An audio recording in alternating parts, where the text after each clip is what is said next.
Scottsdale and Phoenix chapter of Arizonans for Death with Dignity, which is sometimes referred to as the Hemlock Society. And he's a retired United Methodist pastor who's probably been having his ears burning listening to me up here. He built 2 churches in Arizona, and he retired in 1999 and serves in the Hemlock Society as a volunteer because, in his words, he sees the need for leadership and enjoys the people and believes in the cause. We did have someone several years ago speak to us from the Hemlock Society. It was extremely interesting. I'm sure this talk will be also. Don't forget to get your do not resuscitate packets that he'll be telling you about later on. So I'd like now to present to you Reverend, I'm sorry, I'm so used to saying Dr. Reverend Marshall Lindsay.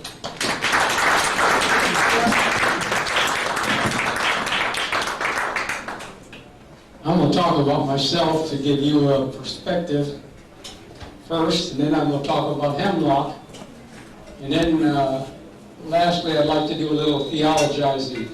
I know that's what you came here for. So.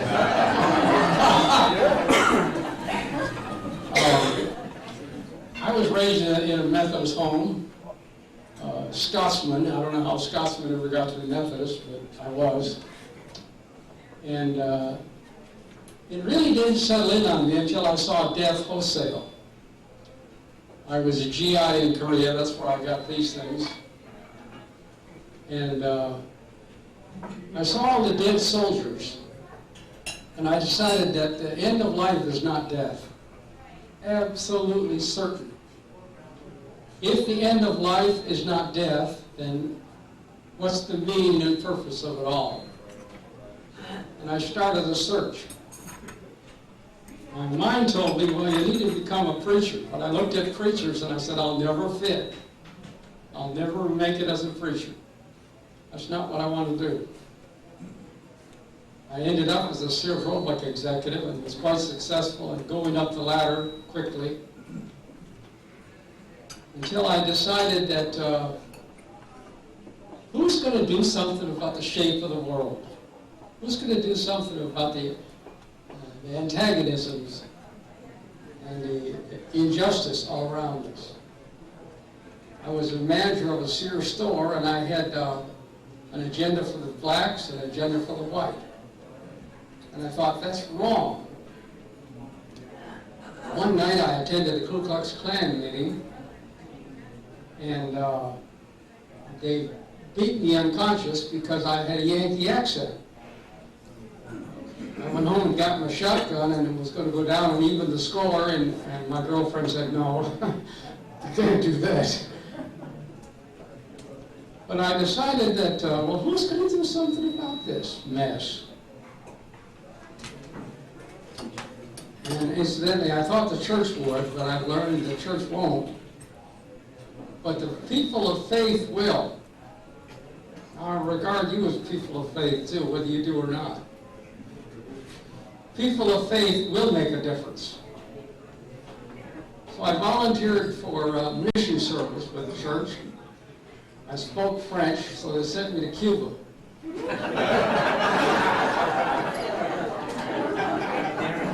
I said, what about the language? They said, you'll learn it.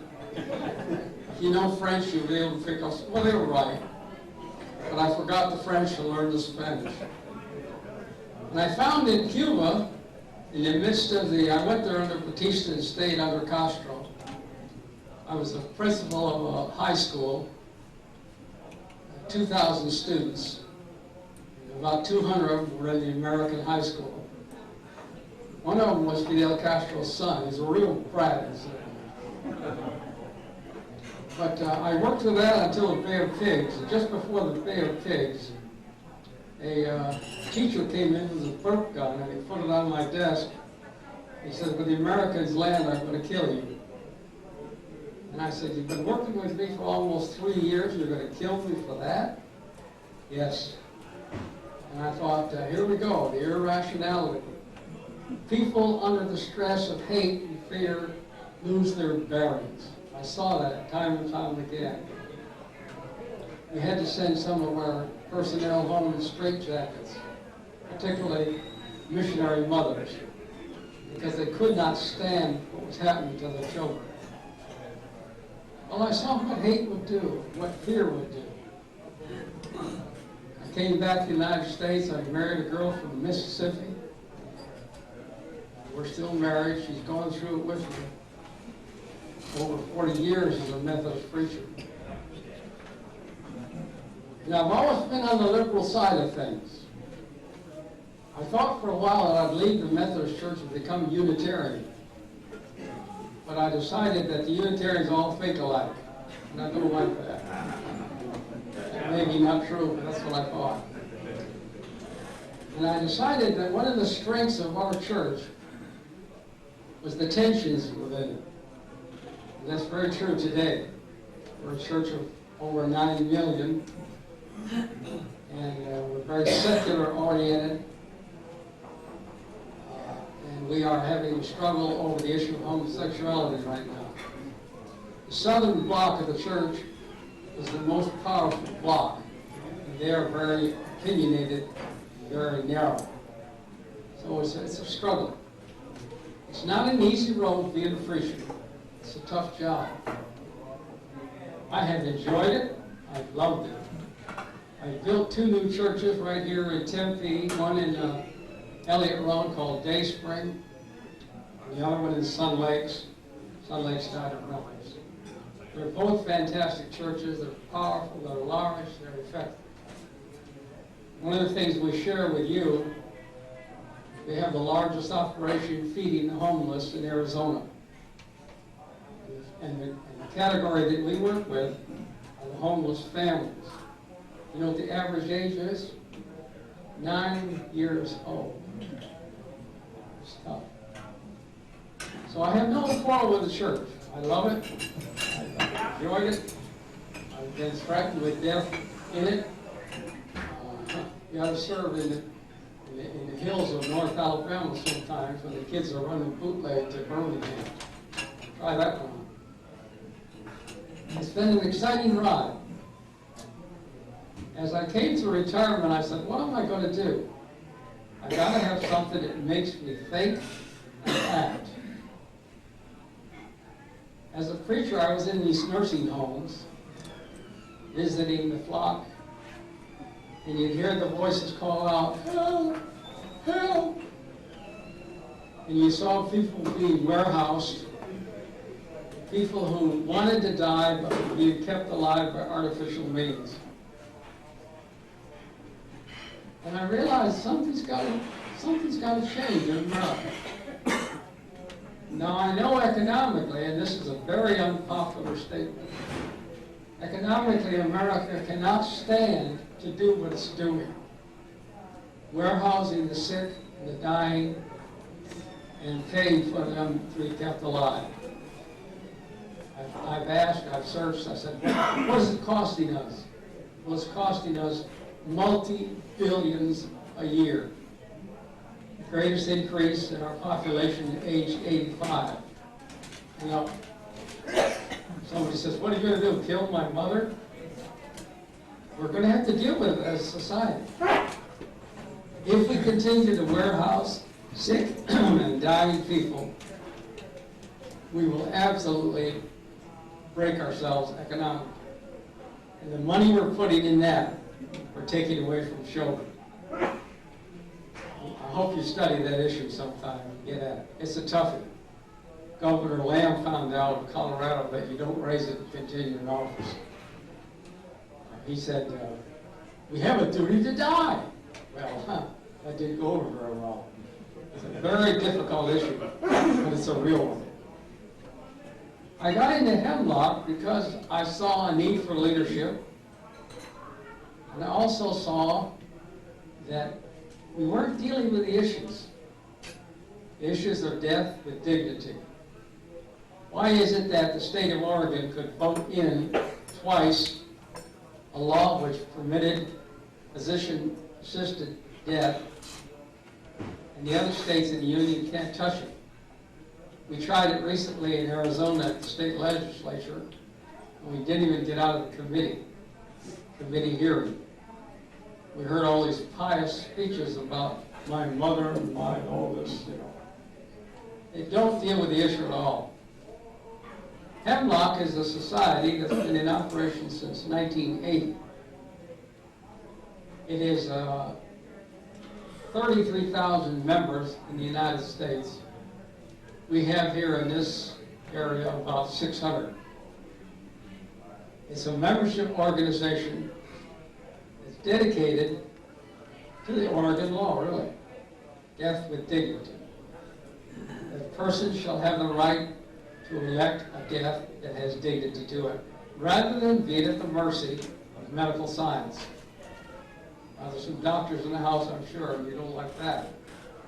But medical science today can keep you alive, and is doing so. And the taxpayers are footing the bill.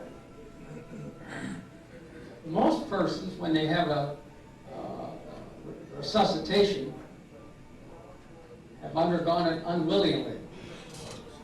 And the effect of that resuscitation is to put them in a nursing home if they live. 19% of those that undergo resuscitation live. But the quality of life is terrible. Nursing homes are in trouble in the United States. They cannot afford to deliver the product. They are in a mess. Hemlock is looking for allies. We regard you, I hope, as allies. We're looking for people that will sound the message as we are sounding it. That the present way we do things is wrong. It's not helpful, and we can't afford it. Now, if you want to say something, and I'm pushing a button, stand up. And is there somebody here with a microphone put in their face? Huh? Question. Well, when they got one, stand up, and I'll stop and listen to you. Hemlock, then, is an organization dedicated, really simply, to what the Oregon bill is. The Oregon bill says that a person may elect death with dignity, that they must be of sound mind, they will be analyzed by 2 doctors and a psychologist if necessary. Simply, that's about it. And the doctor will give them a prescription to allow them to die. In the 4 years the bill has been in operation, over 90 people have utilized it. And there has not been a wholesale run to Oregon. There has not been clamoring for the right to die. It's been a constant, continuous thing. The opposition to the right to die in America is coming from 2 places primarily. 1, the rights of lifers, and 2, the Catholic Church. The Catholic Church has put millions, and I'm not anti-Catholic, not anti-anybody. The Catholic Church has put millions of dollars into opposition. And I understand theologically why they do it, because of where they are. But I don't believe they have the right to do that to the citizens of the United States. Worldwide, there is a right to die movement. It is not just the United States. The Netherlands, for example, has legalized it now, much like the Oregon bill. Incidentally, when I used the Oregon bill as an illustration in a sermon in a church down in Sunburn, where I was preaching occasionally, they fired me. And the reason they fired me because they couldn't stand the fact that I would speak about this in a Christian church. Well, I think it's a duty to do so.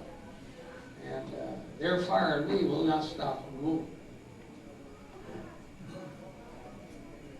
The right to lifers are against it, and I had a battle with them here in Tempe over Planned Parenthood.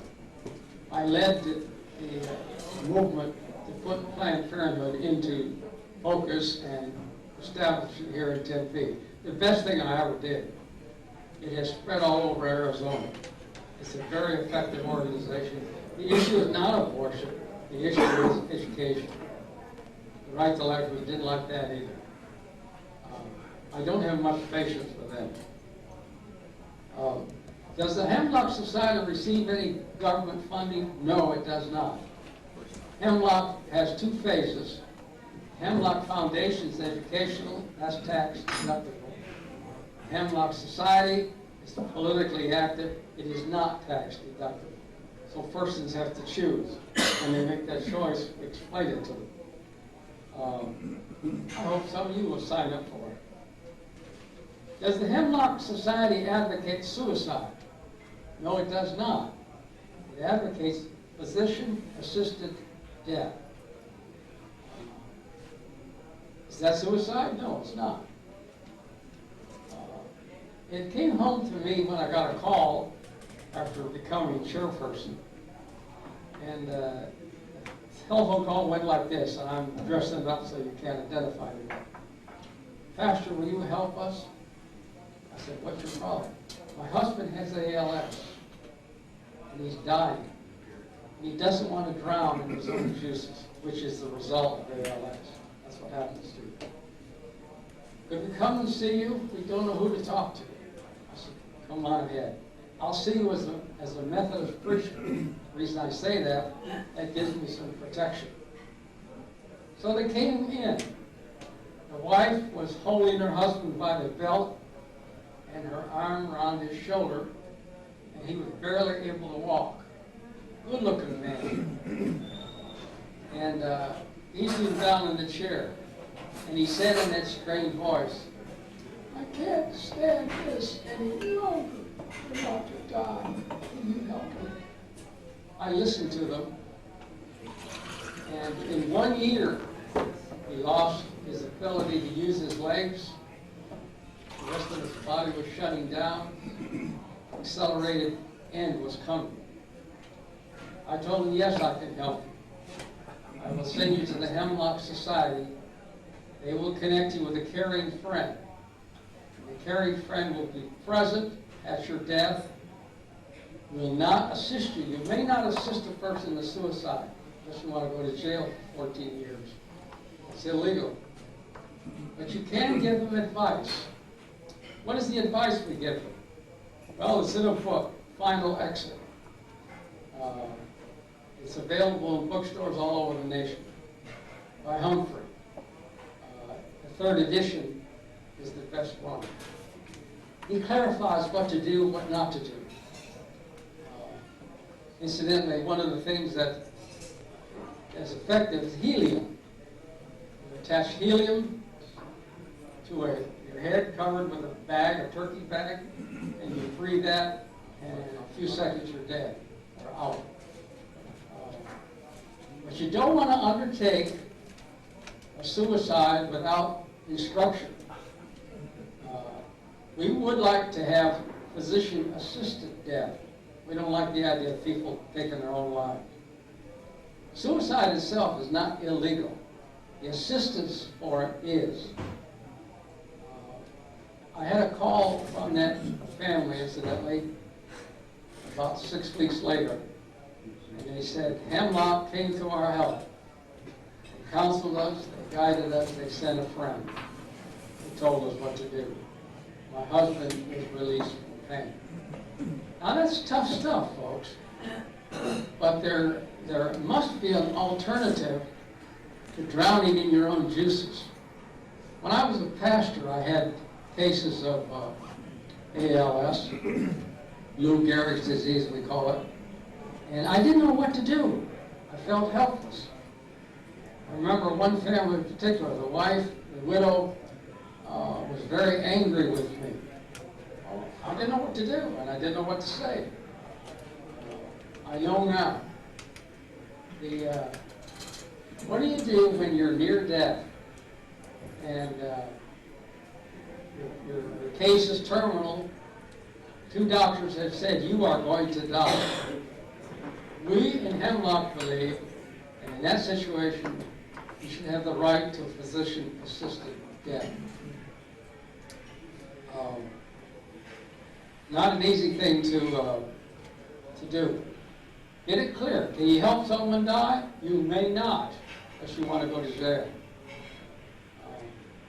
Can you be present at the dying? Yes. But You may not assist.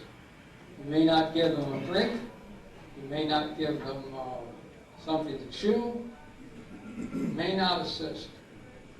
So what does it say? It says that if a person is terminally ill, in extreme pain, and wants to die, there's a way to facilitate that. And Hemlock will help. We have trained caring friends all over the United States. Got 8 of them in Arizona. They come to the aid in a situation like that. What about Dr. Jack Kavarki? Do you know that name? Yeah. He's done on service. I read his work, and he's a character. He's now in jail in Michigan, but he's a national hero. He's brought to the attention of the nation the right to die. Now his problem is that he doesn't give a riff about who he talks to or how he says it. And he antagonizes. He's very difficult to defend. Even fired his lawyer, which was a mistake. But he's done as a service, as a nation, looking at the right to die. I told you this is going on all over the world. This is not an American phenomenon. In Netherlands, it's established. I sat down with a doctor from Netherlands recently in San Diego. And I said, Doctor, I've just read a book which talks about your operation in the Netherlands. It says that it is not legitimate. It is not managed. He said, that was written by a fellow paid by the Catholic Church. It is not true. He said, I've been a doctor in the Netherlands, very distinguished man. He said, for all my life now, all my professional life. And he says, we have a very managed system. It's working. It's now become legal in the Netherlands. Before it was not legal, but it was done anyway. Countries of Europe are looking at it. Belgium is looking at it, and there's a move in a number of countries in the world, Japan, to legalize it. Australia thought they had it together, and then the government clamped down on it. The people in Australia, incidentally, are looking at other means to die. Now, if it sounds morbid to concentrate on dying, you've got the wrong picture. We have a responsibility of stewardship, we say in Christian theology, to manage our living. And you're hardly managing your living when you're taking up all the resources for yourself, when you know you're going to die, the doctors have said so, you have a terminal illness, and you resist it. It's rather foolish. If you have seen pain, as I have, if you have seen persons go through the agony of that, you know that this is not something you can subscribe to. My eye is this color because I just had a cancer removed. And I thought, oh, I hope this doesn't go any further. And I said, Doctor, one of your doctor friends, I said, did you get it all? He said, I hope so. I said, I hope so too. I'm 74 years old. Things come upon you as you age that you're not ready for. Somebody asked me the other day, well, are you going to get extended insurance to take care of you when you're old? I said, no, I'm not. I'm not going to spend what little money I have on insurance, which is going to keep me alive in some nursing home. When my day comes and I'm no longer able to function, I'll check out. My wife says, I don't know about this. She said, I remember the other day you said you were going to trade me in for 220s. And I remind you, you're not wired for 220. He got it. Hold your head up, he got it. He got it. Where's his wife? It's a tough decision. One of the things you do, though, you get an advance directive. We're selling these for $10 a piece. My colleague Dr. Gerda Cliffbell over here will be at the desk. And this is an advanced directive. It is user-friendly. It is worth about $120. But I'd say get it, work through it, and if you need an elder law attorney on some of the issues, then get one. But you'll be ahead of the game. We have found out in the study of persons who use advanced directives, that's the living will, the medical power of attorney, etc., that the cost of dying is about $30,000 average. Without it, it's over $90,000. Do some multiplication. Who pays for the cost of dying? Your taxpayer, Medicare. Many of you are at the point where you're about to enter into Medicare. I see that. Welcome. It won't be there if this keeps up. It will absolutely not be there. It's got to have a change. So if you want an advanced directive, here it is. If you'd like a list of addresses, contacts in our society, it's there for the taking. And this is also a membership application. I did tell you we have 33,000 members as of this date.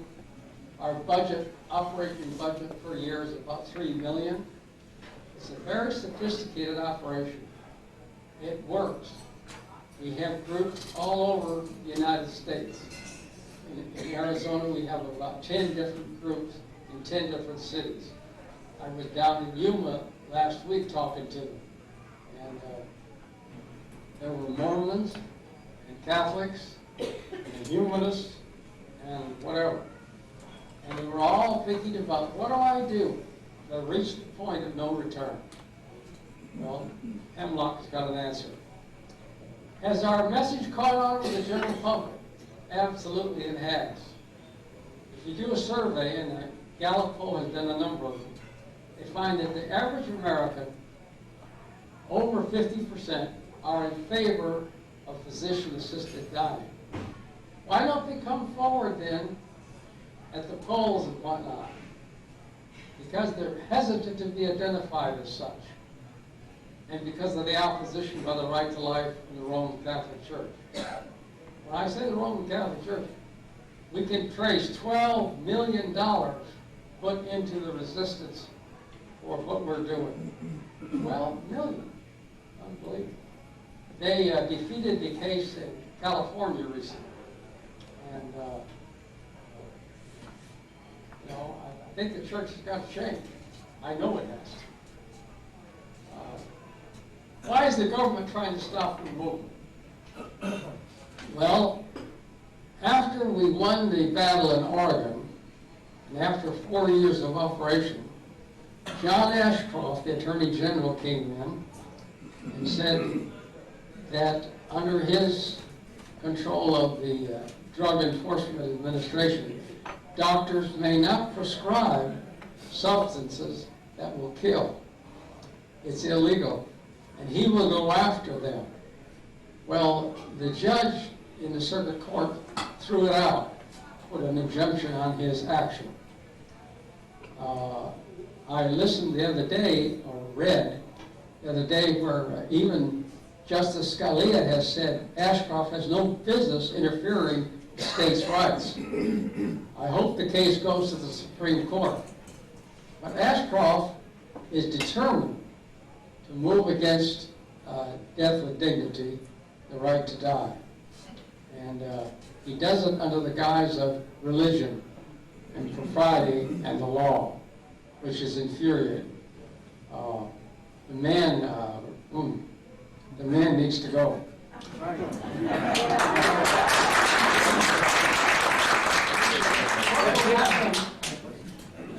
You get in trouble for that. My income taxes are studied every year. What will happen if the Oregon law is revoked? Here's a question. Can't stand up. Tractor that. We have a microphone. Does anybody know where it is? Here. There, a guy. Here, there's a microphone. Thank you. I have a question about two different organizations. One would be as an organization, both the national and the state medical societies, Then also the same applies to bar associations, to lawyers, both nationally and statewide. Have any of those folks taken any positions at all that would be helpful for us to know about? Repeat the question so we all get it. Repeat the question, will you? Go ahead. I'd like to know if in two separate professional areas, doctors and lawyers, if any of the national or state or local associations of either doctors and lawyers have taken a position on what we're talking about here this morning. They have individually, but they do it quietly. We did a survey run by Dr. Duvall, who established the medical school in Tucson, a survey of physicians in Arizona. And we found a very high percentage of them had assisted in death, were favorable to it, but would not go public with it. The physician, and here's where you've got to have some mercy. The physician's whole livelihood is at stake. If the physician publicly comes out for death with dignity, his medical society is going to go after him. And the medical society has not been a leader and has not been in the forefront of change, as you well know, I'm sure. They're going to go after him. He probably will lose his license. So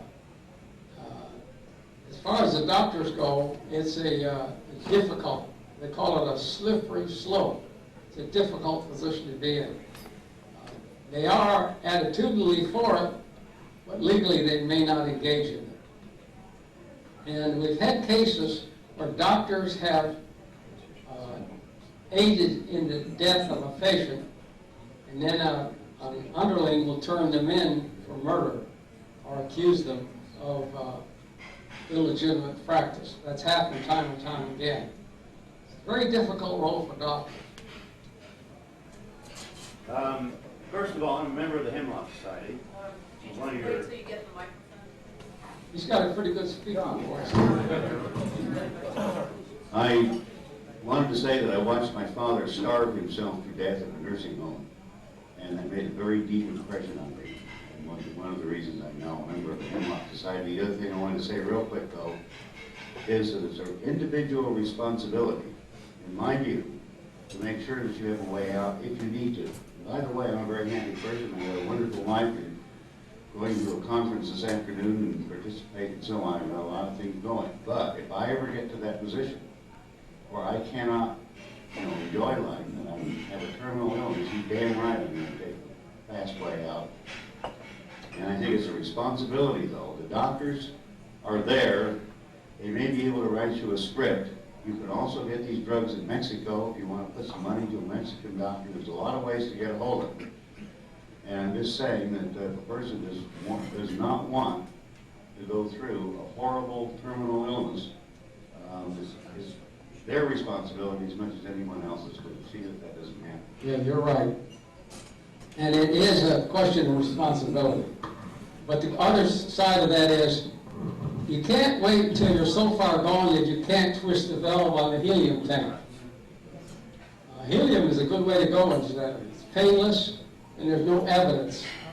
But you can't, if you can't twist it and you ask your family, your spouse to twist the valve, you're setting her up for a problem. Yeah. You got to be very circumspect, folks. Yeah, somebody else had a question. Yes? Actually, I just had a comment that my mother died probably 7 years ago, and the doctor helped her die. And I never thought too much about the fact whether it was legal or illegal, but he let us know that that's what he was going to do if it was all right with us. And we, of course, said yes, it was all right. But I went through that myself, so I appreciate that. Yeah. The doctor assisted in the death. Well, the doctor put himself in jeopardy. Yes, he did. Now, I've been here in Arizona when the doctor's done that, like they give morphine, additional dosage, it slows down the respiration, and finally the person shuts off. But if there's a contest, and there have been, if there's a contest by medical personnel, like a right-to-life nurse, then he's got a problem. Yes. What we want is a law that doesn't make the doctors victims. Right. And we're hurting the medical profession. And the other issue that nobody talks about, except Governor Lamb, look what happened to him, is the cost to America. It cannot go on, folks. It absolutely cannot go on. And I don't know the answer to that. What's the Caring Friends program? Any more questions? Just put your hand. Yes, ma'am. I got a question. Hold it. I can talk pretty loud. Well, we got. I've got a good My point. question We have the is- big investments. Yeah, we have a big investment. Okay. Probably spent a fortune using my question. Let's say you're chicken. Let's say you're chicken and you really don't want to what? You don't want to.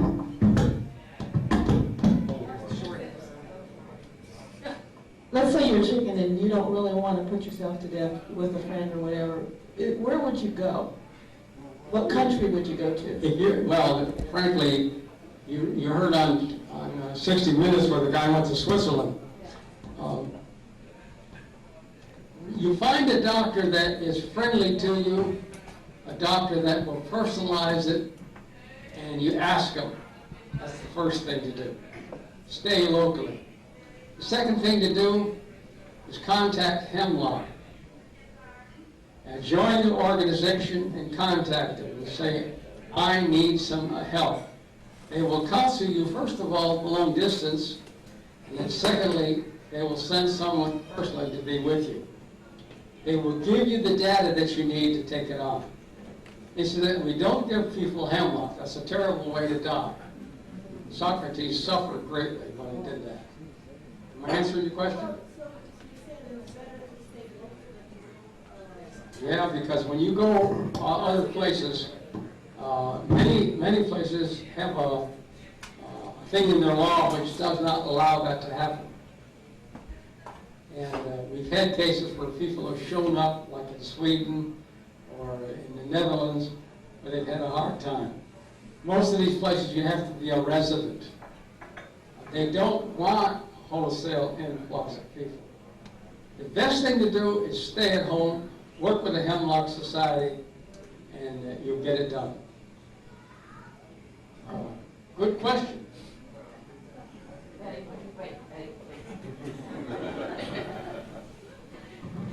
I see a problem with the people with Alzheimer's that are in these homes, and of course they can't turn anything, and they don't have any thoughts or anything like that.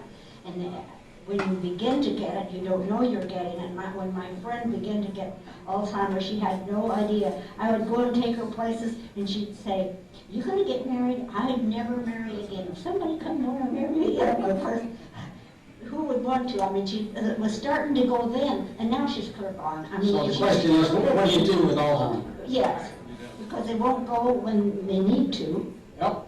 And that's a tough one, because I asked my wife, am I getting this? We took a test the other day. She decided I wasn't. But again, I'd say the answer is Hemlock. And to have a knowledgeable person sit down with you, get you to reading and thinking, and you can come to some conclusion. There is a way to handle it. The first book I would read is Final Exit by Humphrey. And the third edition is the one to take. He also gives you alternative drugs. And the problem is, if you listen to hearsay, you can really get in trouble. I had a lady in my church that I was her friend, very close to me, good friends, and she took up with a guy that did not appreciate her. And one night she went home, she took medicines, barbiturates, alcohol, put a bag over her head, turned on the helium. she died. Our whole church was very hurt. In other words, she did not indicate to me what was happening. Her son said to me, well, I think my mother did this to myself because I'm a homosexual. I said, your mother loved you. Your mother loved you and believed in you. I said, that's not the reason. I wanted to get the guy that moved in with her and strangle him, but she did that out of desperation. It was an irrational suicide. Hemlock is for rational suicide, not irrational. And it's an uphill battle, folks. Alzheimer's is a difficult thing, very difficult to deal with. But I don't want to continue living if I have that. I don't want to be out of touch. Right now, I enjoy my grandchildren, and I get a kick out of them. Incidentally, I built a workshop for my little grandson. He's 4, and the other day he hit his finger with a hammer. His mother got real upset. I said, this boy is learning to pay attention. Really? He really is. And he's got my electric drill, battery powered, and he uses it, and 4 years old. The kid is learning to pay attention. Well, the parable there is we as adults need to pay attention. Somebody else is not going to do it for you. They may do it to you. If you think Alzheimer's is coming on and there are tests available, get in touch with Hemlock, start reading the material. There's a wealth of material available. And I'd start with Humphrey and his final exit. Somebody else here. For a resident of Arizona, what specific advice does Hemlock give? Or Arizona?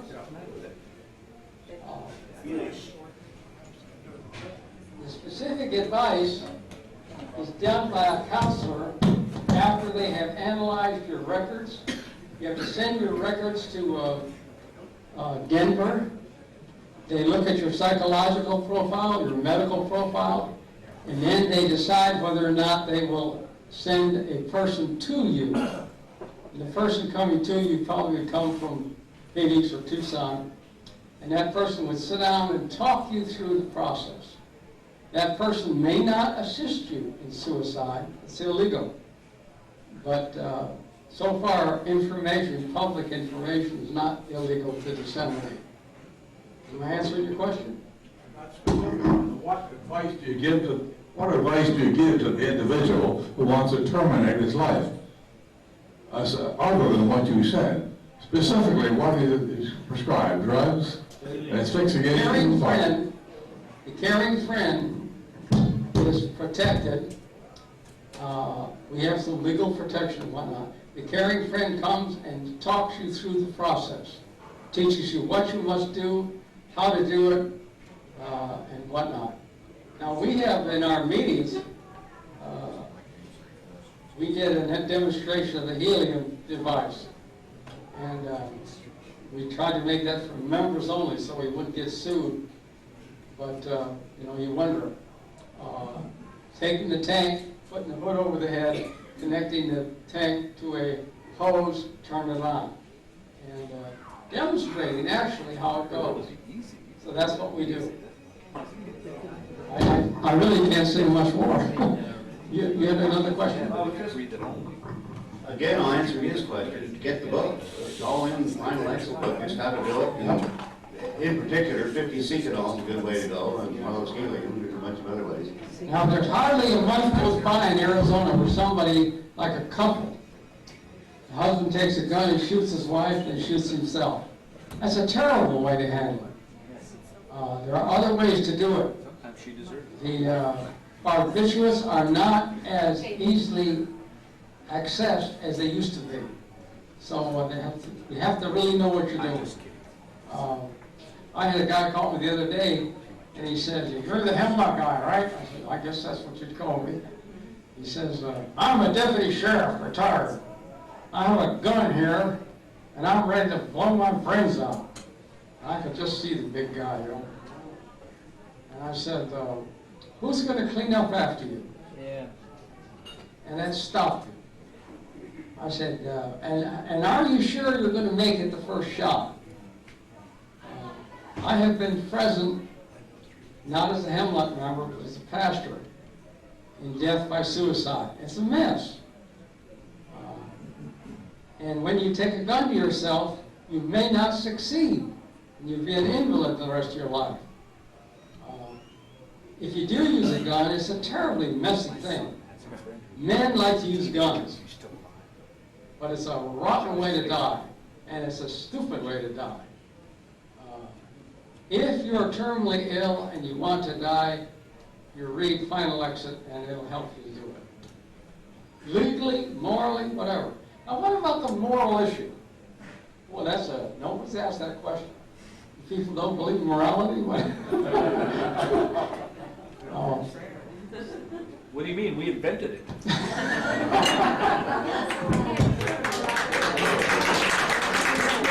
gotta put this guy on the radio. Put him somewhere. You know, we all subscribe to God. I remember when I put Planned You all subscribe. I put Planned Parenthood in here. And I thought they were going to burn me at the stake. The guy at Grace Community said, Marshall, when you come up, I want to talk to you. I went up there, and there's a room full of fundamentalist pastors. And I thought, honestly, they were going to burn me at the stake. What the Christian church has done under the guise of God is wrong. I hope sometime you read Bishop Spong, S-P-O-N-G. Yeah. He's right. If the church doesn't change, it's going to die. Now, I'm an avant-garde liberal, I guess you'd call me. They call me that, among other things. But when I went to Sun Lakes, I said, how am I going to make it here? I started down there with a storefront. And in 12 years, I had a $5 million operation. And I was the only liberal Democrat in Sun Lakes, I think. But I found those people wonderful, responsive. Don't let your prejudice block you from working with folk. They responded beautifully. And we had, after 12 years, a fantastic church. And I went to the other churches in the community. There were about 12 of them. I said, why don't we work together? Doing what? Missouri Synod Lutheran. I said, working together to benefit the community. People will go where they want to go. They don't want to go to your church, they're not going. Let's work together and serve the community, kind of like what you're trying to do. We did it. We created Caring Friends. We got a Robert Wood Johnson grant, $25,000. We hired a director. That thing is going like 60. And somebody calls up, they say, my light is out, I don't know what to do. In these gorgeous communities in Arizona, in every one of them, there are people hidden away. Widows, people with sick spouses. They need help. I need somebody to get me to the doctor's office. We help them. I'm proud of having done that, and I'm proud of what they are doing now. They're continuing. One of my Jewish friends got a van for them. And the whole community is working together. That ought to be the goal of Hemlock and the Humanist Society. Don't push your own ego. Work for the good of the whole community. Don't ask who gets the credit. Forget about the credit. Work for the good of the community. That's what we're here to do. And part of the good for the community, I believe, is physician-assisted dying. Have that. What do you want to ask? Oh, a redhead. Oh, Lord, get ready. Well, I'm a long-time member of the society, and the other one knows that when I get everything in the mail. But isn't a fire extinguisher a helium device? No. Where did I get that idea? I don't know, but get it out of your head. Well, where do you get the helium device then? Party store. Toys R Party Us. store. A hardware store? Toys R Us. Toy balloons. Oh, Yeah, go to the police store. They'll sell you a tag that floats you in the sky. That's what I'm wondering. And if you have a tank that's old, get a spare. Now, I'm not so dumb that I believe that families don't help. But if you do help, for God's sake, don't talk about it. You're going to have to get sophisticated. And I don't think we're going to have a political change in Arizona soon. Last year, the Attorney General circulated advanced directives and had workshops all over the state. Our advanced directive kit is better than hers, but it's user-friendly. But she's saying where her head is, thank God. I should say that. Question. It presupposes, I guess, that the person. No, it's got a short. Turn it off. Is that better? Going back to Okay. Radio Shack. With Alzheimer's, I always have assumed that when you get into assisted dying, it's the person dying who has to make a emotional choice, okay? And they have to be able, I understand there's counseling, et cetera, that this person understands, and it's voluntary. How does this apply to an Alzheimer's patient who's beyond that point? Well, when this starts, you better sit down, you and your spouse, and fill out advanced directives. And the advanced directive package has in it the medical power of attorney. That's a legal document that must be honored. And I would say the other thing to do, not only with the advanced directives, and incidentally, a living will by itself is almost worthless. Because a living will says your doctor and you have agreed. Well, when you need help from your doctor, it's probably not your doctor you get. Your chances of getting your doctor, he's on the golf course or working somewhere. So that's not good. The entire advanced directive package should be filled out, and that's helpful. What do? You have an understanding with your family. I told my kids, one is 32 and one is 40, and I said, this is what your dad wants to do, and I want you to support it. You do not,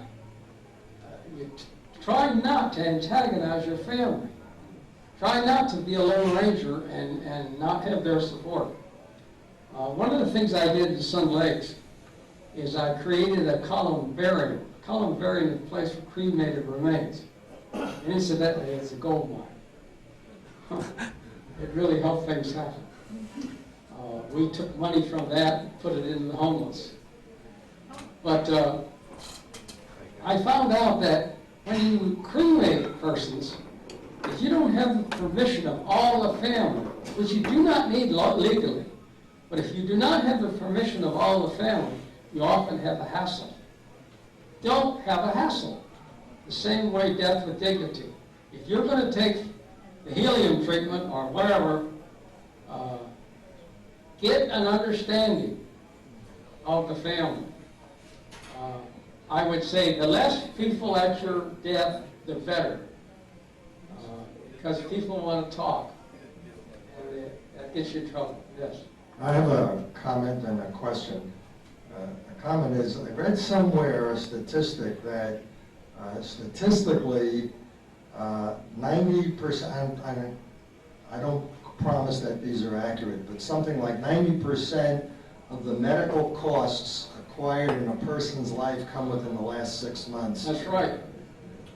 Not only is it, well, it may not be 90%, it's maybe less, like 75%. And those medical costs are consumed by persons who are dying, Right. for whom there is no return. That was. And the morality of that blows your mind when you think about it. That is going to bankrupt the nation.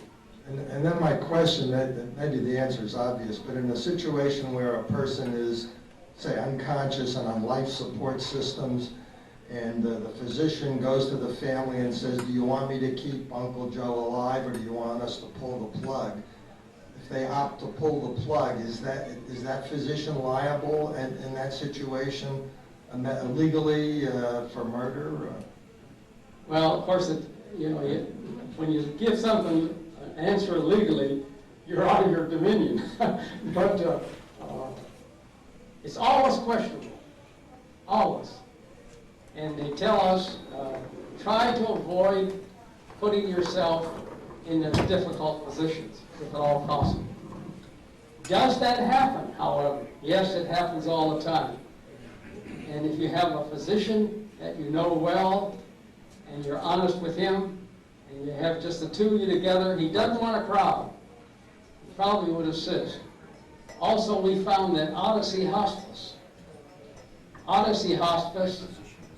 is very favorable to what we do. And, the other day, my mind was blown when Susan Goldwater said about her hospice some things that she's never said before. And she contradicted a doctor, a right-to-lifer. And I thought, hey, Susan, what's going on? My hat's off to her. She's got a good operation. But they've been rather rigid. Odyssey Hospice, you're eligible for hospice when you have 6 months to live or less. And hospice is a good operation. And I encourage you to, if you have a loved one in that situation, get Odyssey Hospice. They'll come to the house. And furthermore, when we've had situations where Odyssey nurse, hospice nurse, is allowed to sign the death warrant.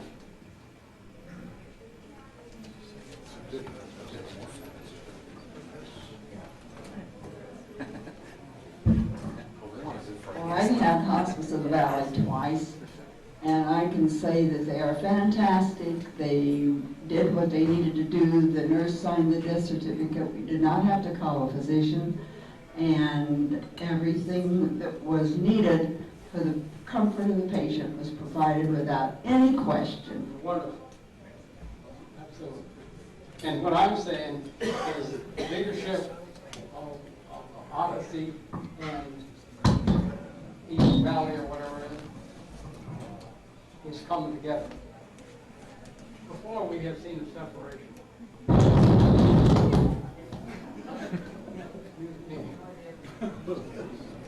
Susan Goldwater was quoted in the paper as saying that anyone could commit suicide, they just had to stop eating. Well, yes, that's right.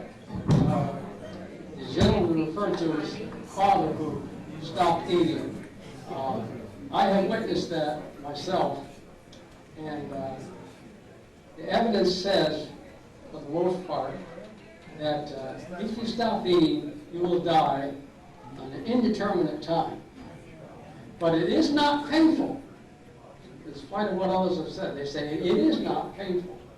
Your body shuts down, and it is not painful. It's harder on the family, though, than other devices. I've seen that, too. I'd like to comment on that if I I had a may. Japanese guy who did that not too long ago, and I admired him, but his family couldn't handle it too well. That's one of the problems with that technique. Yeah, I'd like to make a comment on that if I could. I just got back from Florida, and I'll probably be heading back there again soon. My mother's sister, who is 86 years old, suffered, she's had several setbacks. She had an auto accident 2 years ago. Last fall, she fell and broke a hip. She's been declining. Each of these things weaken her. She's also had congestive heart failure for a number of years. About at the beginning of this month, her heart, she had a cardiac arrest. They came out to the house with the ambulances and the sirens and whatever. They resuscitated her even though she had a do not resuscitate notice, and rushed her off to the hospital where her heart promptly stopped again, and they resuscitated her, and sometimes they don't pay attention to the directives. Meanwhile, she, at that point, was conscious enough to say, no more tubes, take them out, I don't want anything else, no more resuscitation. I'm ready to go, and I'm fine with it. I'm comfortable, I'm at peace, I'm not in pain. They were giving her morphine for pain or whatever. She's ready to go. But her body's still saying, no, you're not. And emotionally, she is. The family, including myself, we're all down there. They moved her from the hospital to hospice. They have private hospice facilities in Florida. I'm not sure whether they have these here or not, but a beautiful facility. I mean, we should all go to such a nice place when it's time. It's peaceful, beautifully, the finest interior decorators in the country must have come in there to put in beautiful paintings, gardens, atriums, things. No, but here's the point.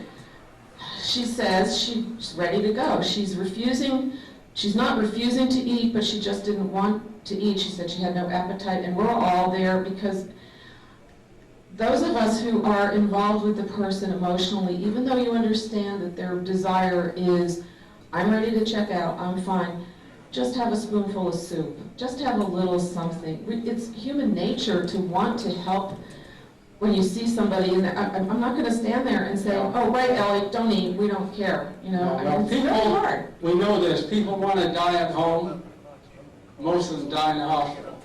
They want to die at home around their family. So, you know, She was very happy. Let me just finish this one little bit here. She was very happy to be dying in the hospice. They took her home 2 days ago because she's not dying. They sort of kicked her out. They said you can be a resident and keep paying all this money, or we're sending you home. But she's still totally bedridden. Now she has round-the-clock nurses, and all that money you talked about that goes towards end-of-life care, her kid's inheritance is getting, you know, but they don't care. They're happy that she's home. So, I don't know. I just wanted to make a comment. I used to work in a nursing home, and I have seen a lot of advanced directives and a lot of people dying. And you need to know that when you're home or in a nursing home, you call 911. If you have advanced directives, they don't pay attention to them because it's they're legally due to resuscitate. So if you have them home, don't do that. Hospice is supposed to help the family come to grips with the whole situation too. So if your aunt wants to die, they're supposed to help you understand their needs. They were very good with that. They're like, we'll leave the food here if she wants it. Well, she couldn't even reach it and touch it. But I mean, counseling-wise, that's what, so maybe this Odyssey operation does it. Yeah, basically, I just wanted to say that sometimes advanced directives are ignored by a doctor who goes by his Hippocratic oath or his religious beliefs and has to do no harm. However, Hemlock has filed an action in California against a doctor who did that, and the court sided with Hemlock. You must obey the advanced directives, especially the medical power of attorney. And so there's been a case made. The doctor was censured by the court. Gee, I had a sermon here that's so good. I thought, well, thank you for inviting us. And where would you Before you go, we do have something we need to give you. Don't run off. This is our Humanist Society mug, so that you can prove to everybody that you actually associated with us heathens here. And thank you. We'll see you all in 2. If you appreciate the Humanist Society of Greater Phoenix and would like to see more, then subscribe to our channel and check us out on Patreon. Links are in the description.